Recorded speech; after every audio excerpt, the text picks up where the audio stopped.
Geoffrey Chaucer, as you know, is called the father of English poetry. He is also called father of English literature. Let me give you some information about Geoffrey Chaucer. The period which he belongs to is 1340 to 1400. Normally, we call it 14th century England. Geoffrey Chaucer was an English poet and an author, a philosopher, and an astronomer. He is the greatest English poet of the Middle Ages and best known for the Canterbury Tales. And just before the Canterbury Tales, he wrote the Prologue to the Canterbury Tales, which is prescribed in your course, and that runs into almost 858 lines. And as you know that he has been given the title of the father of English literature, he is also called the father of English poetry. This title was given to him by John Dryden, who was a very famous critic on Geoffrey Chaucer. And more importantly, he is the first writer to be buried in Poets' Corner in Westminster Abbey. Let me just give you a brief idea about the period of Geoffrey Chaucer, and we need to be aware of the literary tradition that where Geoffrey Chaucer fits in, and who was he, in which period he was, and what he wrote. There are so many things to be known about Geoffrey Chaucer. Actually, broadly we can say that if we have a brief survey of English literature, we can see that 1440 is called age of Chaucer, and then we have 1340 to 1660 is the classical age, and down this line we had several authors. After Geoffrey Chaucer, we had John Milton, who wrote the Paradise Lost, which is also there in your course. Then there was John Donne, who is famous metaphysical poet, and then we had another very famous dramatist and the poet William Shakespeare. And the age of Shakespeare is also called the age of Renaissance, and it was an Elizabethan age because the Queen Elizabeth ruled at that time. So, this was from roughly say 1340 to 1660. After 1660 to 1798, it was a pseudo classical age. It was the age of Dryden and Pope. They were the great satirists. Number one is John Dryden, the second one is Alexander Pope. This age is known after these two great literary masters, the satirists. Alexander Pope wrote the Rape of the Lock, and John Dryden wrote this Absalom and Achitophel, which is a famous political allegory, and Rape of the Lock is a social satire, is a very great and John Milton, as you know, he wrote the Paradise Lost book, which runs into 12 volumes. So, Paradise Lost book 1 is there, which is prescribed in your course. Another age is from 1795 to roughly about 1832, which is known as the Romantic age. We have William Wordsworth, we have S.T. Coleridge, Samuel Taylor Coleridge, and they are the famous Romantic poets. And after this, they belong to the first generation of the Romantic poets.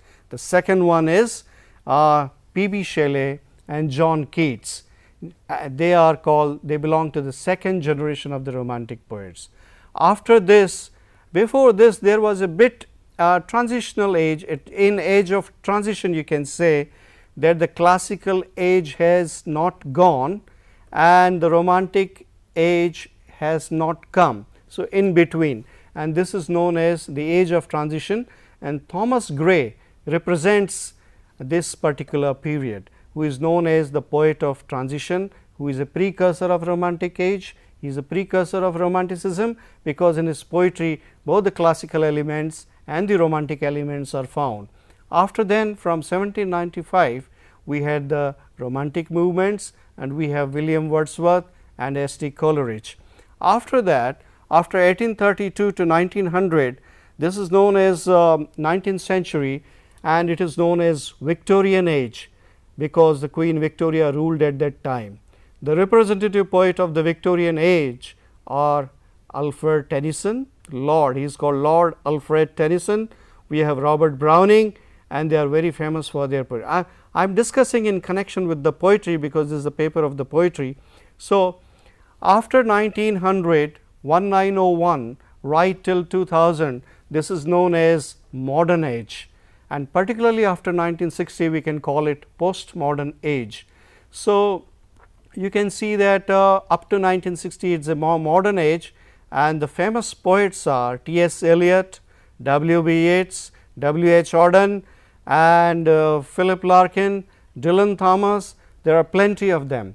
This age is remarkable just because there were two world wars. There was a World War First, which lasted for about 4 years, 1914 to 1918, and there was another Second World War, 1939 to 1945, and these two world wars have a great impact on the poetry written during this time. In T. S. Eliot, you can see that distemper of the age and the post-war effects, and you can see in Auden also that there is a lot of obsession with death, and this age is also remarkable for the scientific developments, because most of the developments took place in this particular area.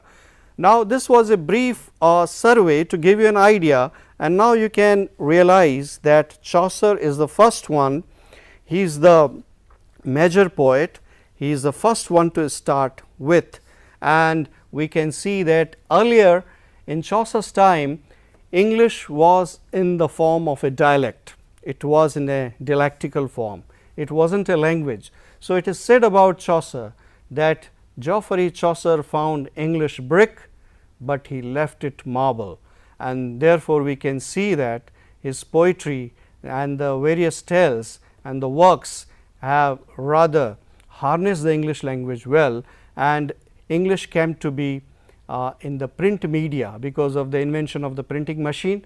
So, the modern English that we have now in 2020, I think the credit goes to Geoffrey Chaucer for bringing this English into the modern and into the modern form, and now it is an international language.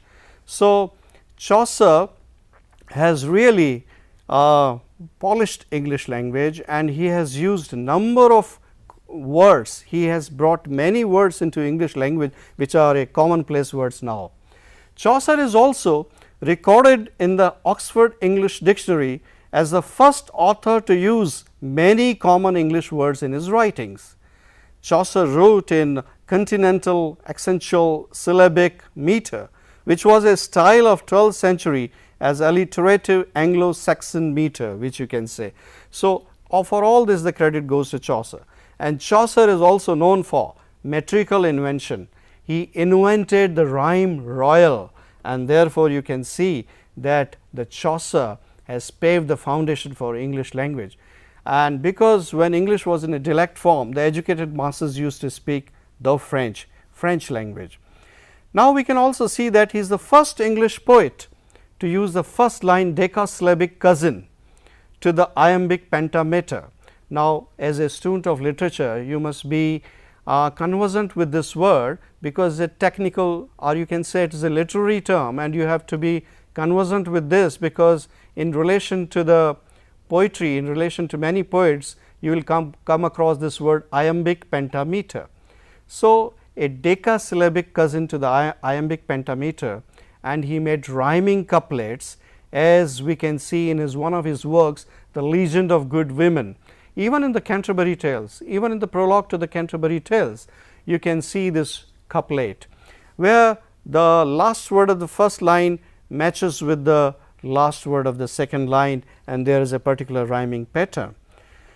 So, this English became standard poetic forms in English, as a satirist is also a humorous device in the Reeve's Tale.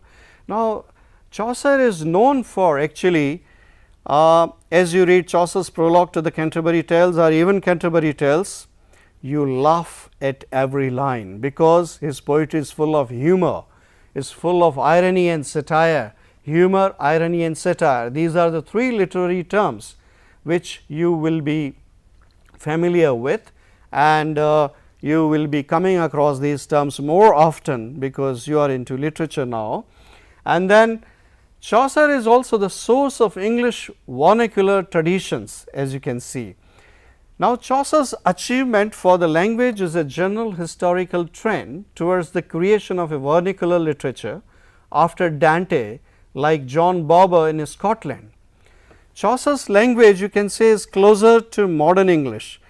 Now, for example, if you read Chaucer's Old English, you will become acquainted with, familiar with Chaucer's Old English, but you will not find much difference between the modern English that we have now and Chaucer's English. In 16th and 17th century, Chaucer was printed more than any other English author, and he is the first author to have his works collected in comprehensive single volume editions. So, you can see even in the age of Shakespeare, even in the age of John Milton or Francis Bacon, Chaucer was a widely read author. Now, let me give you a brief idea about Chaucer's profile.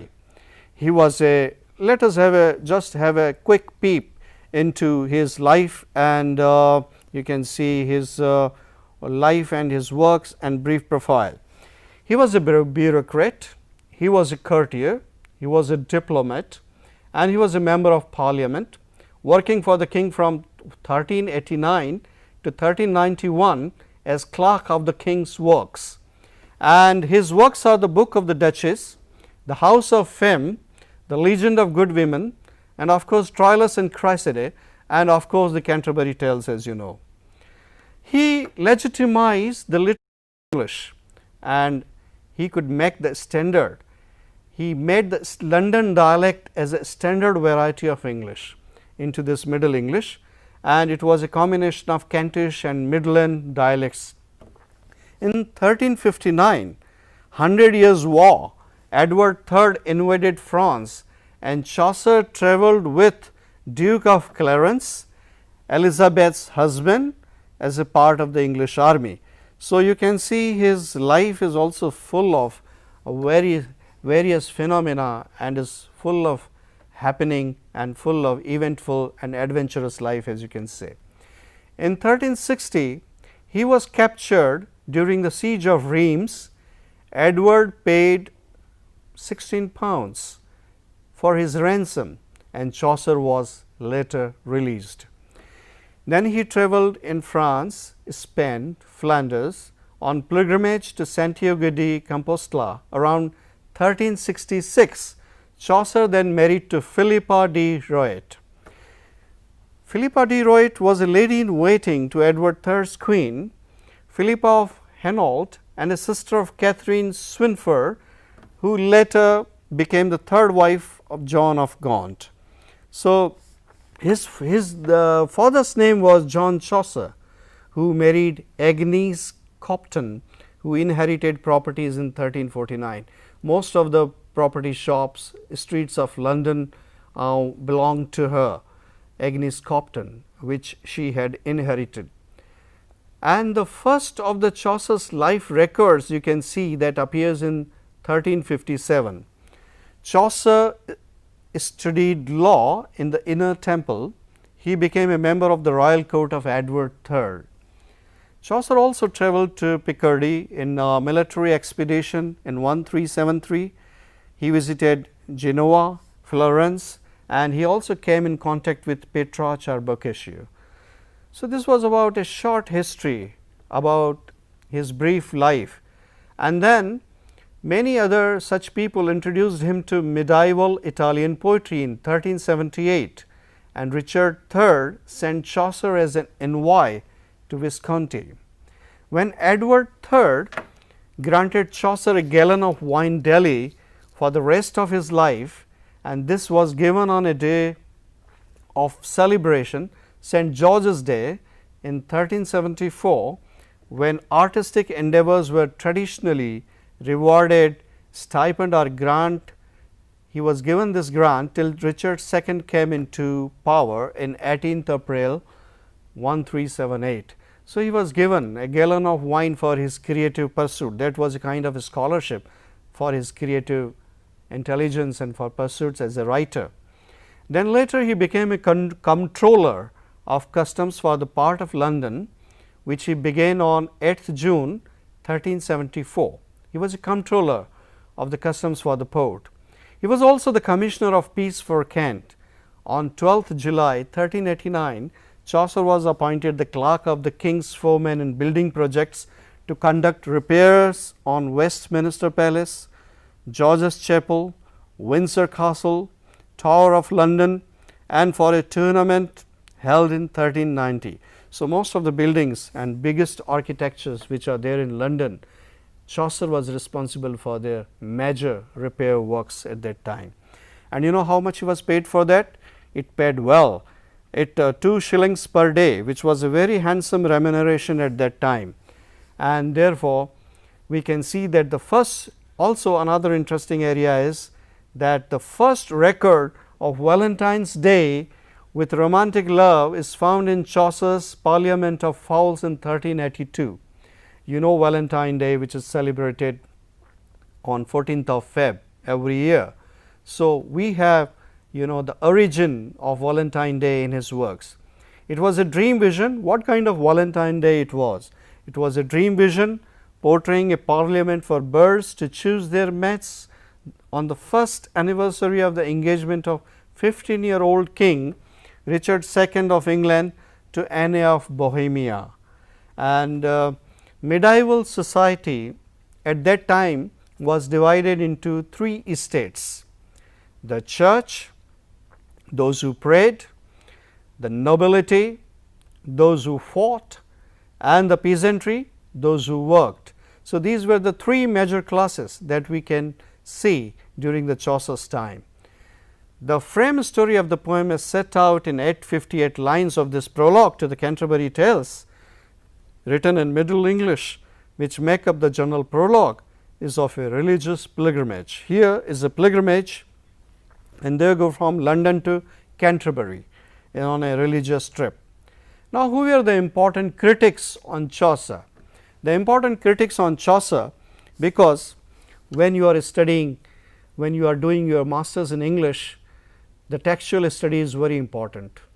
And because in the examination also you have to produce, you have to give the evidence of your textual studies. You have to substantiate your answers with the textual quotations, and at the same time with the critical remarks, what the other critics say, how they appreciate the work of the author as such.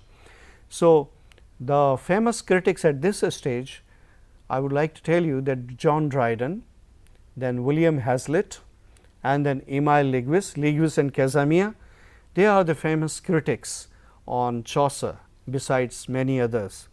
So, one critic rightly remarks that he was the man who of all modern and perhaps ancient poets had the largest and the most comprehensive soul. And it is said about Chaucer's works, for example, the prologue to the Canterbury Tales, or the Canterbury Tales, or for that matter, because some critic says here is a God's plenty, because Chaucer's world is highly populated, it is full of characters, it is full of people, vibrant people, and therefore, and they are all rejuvenating, and Chaucer's poetry, as you know, is full of humor, laughter, and irony. So, let me tell you about the major characteristics of Prologue to the Canterbury Tales before we actually begin the reading of the text, actually explaining the text, paraphrasing it, and doing the annotation work, because annotations are also very important, because in the examinations you can be given explain with reference to the context. You are given a set of 4 lines from the text, and you are required to explain them in your own words. So, let me give you a brief characteristics of Chaucer's Prologue to the Canterbury Tales. As you can see that, number 1, it is a portrait gallery. Is a portrait gallery means is a gallery of characters, because you meet the characters one after the other, and there are as many as 29 characters coming before you, and each character is a representative of his own class. So, you have a doctor, you have a lawyer, you have a judge, you have a knight, you have a squire, you have the characters from the church, and the characters from the church, they are called the ecclesiastical characters. Ecclesiastical means, you have to remember this term very well, because it is very crucial to Chaucer. Ecclesiastical means pertaining to religion. So, there are many ecclesiastical characters, like you have the prioress, who is the nun, and there is the monk, and then there is a friar, and many such other characters are there who belong to the religion. So, it is a portrait gallery. Another important characteristic is that it is the art of characterization, because there are characters. The characters are really very lifelike, realistic, and very vivid characters are there as they come to us. And as I told you, they belong to the because human nature is the same, and there is a universality, element of universality. When Chaucer was written 7 centuries ago, approximately 650 years ago, why are we reading Chaucer even now? Just because that there is an element of, because we do not read even yesterday's newspaper, we do not see even the last week's or last year's movie, but we are still reading Chaucer, because there is an element of universality, because it is true at all times, because it is beyond time and space, and the very characters that he has chosen, they are all around us, because human nature is the same. There are the same psychological traits, the same idiosyncrasies, the same manners and mannerisms that we confront, that we come across in our daily life. So, when you study Chaucer's characters, all these 29 coming one after the other before us, we realize that we are meeting people in our day to day life. They may be our neighbors, they may be our colleagues, they may be around us, and therefore, this is the biggest achievement of Geoffrey Chaucer. Another quality is the art of narration, narrative skill, the narrative art, and the art of characterization. As you know, Chaucer is known for his humor. For example, in most of the characters, like the prioress, Chaucer is making us laugh almost at every word, at every line, about her idiosyncrasies, about her mannerisms, about her behavior, about her way she dresses herself, the way she behaves herself, about her table manners, and there is a great irony in that. Irony of Chaucer is very subtle, and the kind of humor that he produces is a healthy humor, is a genial. The humor is very genial, it is very healthy, and he is laughing at his own expense, and also he is sharing the description, the lifelike vivid descriptions with us. Humor, irony, and satire. Satire is made to make a pungent remarks. These are the bitter remarks to ridicule someone in order to correct the follies of the other person, but they are made with good intention. Here it is a healthy humor, and the irony and satire. Irony in Chaucer is wonderful, is excellent, is remarkable, and there is no comparison the kind of irony that he has produced in his works. So, humor, irony, and satire, art of characterization, these are the key features that are associated with the poetry of Geoffrey Chaucer. Another important quality which I would like to mention is that there is liquidity of expression and there is a fluidity of movement, because there is a particular melody, there is a particular rhythm going on into his lines. As you go on reading his lines, you feel that it is like a smooth flow of the river, as if the river is flowing with all its smoothness, with all its liquidity and fluidity. So, the language is as if it is flowing all by itself, and there is no hard labor or pain that is taken into the describing the characters, he said, as if they are occurring naturally to the author. So, he found English brick and left it marble, as you can say. And then lastly, I would like to mention who are the major characters, who are those 29 wonderful characters, the character portrayals, the character sketches that we have. One is the Sir Knight. Sir Knight, Chaucer describes him with all his sincerity and attention. He salutes this character, and he has all love and respect for this going on into his lines. As you go on reading his lines, you feel that it is like a smooth flow of the river, as if the river is flowing with all its smoothness, with all its liquidity and fluidity. So, the language is as if it is flowing all by itself, and there is no hard labor or pain that is taken into the describing the characters, he said, as if they are occurring naturally to the author. So, he found English brick and left it marble, as you can say. And then lastly, I would like to mention who are the major characters, who are those 29 wonderful characters, the character portrayals, the character sketches that we have. One is the Sir Knight. Sir Knight, Chaucer describes him with all his sincerity and attention, and he salutes this character, and he has all love and respect for this character because of his actions, because of his deeds that he has contributed to the society.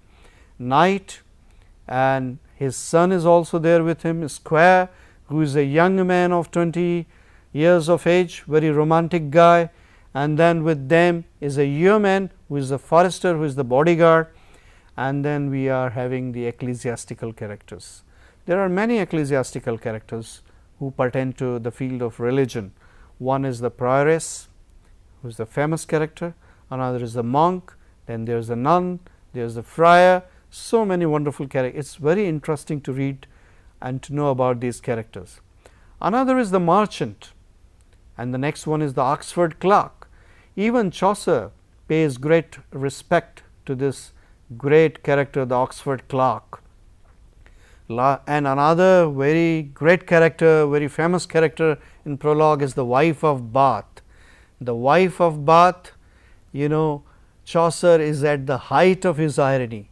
He is at the height of his humor and laughter, and what not he has said about the wife of Bath, and about her disposition, about her looks, about her attire, about her behavior, and the kind of character she has. And then there is a doctor of physic. Again, Chaucer has a great respect for this doctor of physic, and he is like any MBBS doctor, the general practitioner. And the Franklin is there, very large hearted Franklin, the bounteous, the philanthropist, the Franklin is there, and his wonderful qualities. Without Becamite was never his house, Chaucer says about him. And about the wife of Bath, he says, husbands at churche dore, she had 5 beside Udar company in her youth, means she had 5 husbands legally married besides other company in her young age. So, Chaucer is at the highest, creates the highest kind of irony and humor and satire with this. Then there is the sergeant of law, and we can see in the sergeant of law, you can see the conditions as they prevail now in judiciary, in the field of in lawyers profession, that what goes on was still true at that time. The pardoner and the summoner, they are again very wonderful characters. The miller and the reeve, and then we have the characters, the shipman, the ploughman, 5 guildsmen, and the cook. So, Chaucer's world is highly, you can say, populated. It is full of people, vibrant, lively, and dynamic people, and each character of Chaucer is a representative of its own class. And to tell you a little more about Geoffrey Chaucer, he was also appointed as keeper of the lodge at the King's Park in Fakenham Forest in Worcestershire. And then you see that if you remember, William Wordsworth has also written a historical play, Richard II, and the whole play is there on Richard II. So, Richard II, Chaucer belonged to that period. Richard II granted him an annual pension of £20 in 1394. Henry IV later had renewed it. So, Richard II, Richard III, Henry IV, these are all the historical plays written by Shakespeare. But coming to the end, let us tell you about Chaucer's death. Chaucer died on 25th October 1400, and we do not know whether he died of any disease, of any unknown cause, maybe the unknown cause, So this ends the Chaucer's age, and now we will begin in our next lecture series. I will be telling you about, I will be reading the text, explaining the annotations, and going through the various characters in detail. Thank you so much. I stop here, meeting you so soon. Thank you so much.